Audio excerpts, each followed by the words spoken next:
The choices we make today will shape our future. Investing in resilience now can reduce losses later. But how do we ensure that financing is directed where it's needed most? Extreme weather and climate-related hazards are becoming more frequent and severe.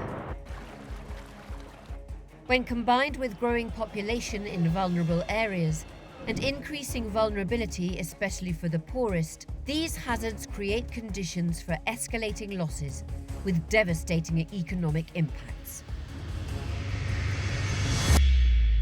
Disasters come with hidden costs, failing businesses, lost livelihoods, and long-term economic downturns. We must step up targeted finance for disaster risk reduction or remain trapped in a spiral of disasters, stealing developmental gains. While the costs of disasters keep rising, investments in reducing disaster risks remain low. Billions are spent on response every year, but a fraction of that could prevent losses before they happen. We need to shift from reacting to anticipating.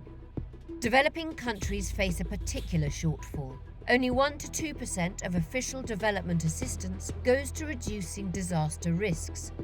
This lack of investment deepens inequalities, leaving vulnerable communities exposed. We need to ensure disaster risk reduction is accounted for in all development projects. This can be done by retrofitting schools and building seawalls and embankments and revising land use planning.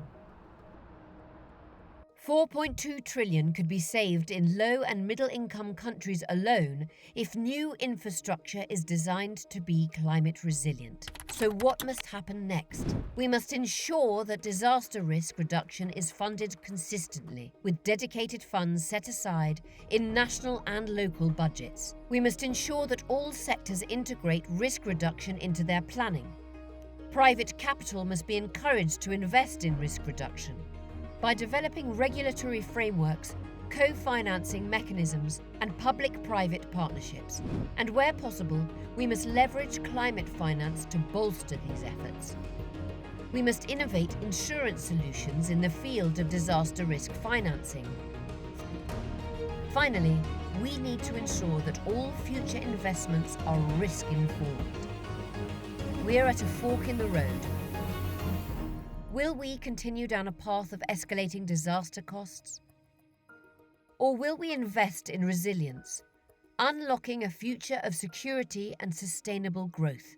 The time to act is now.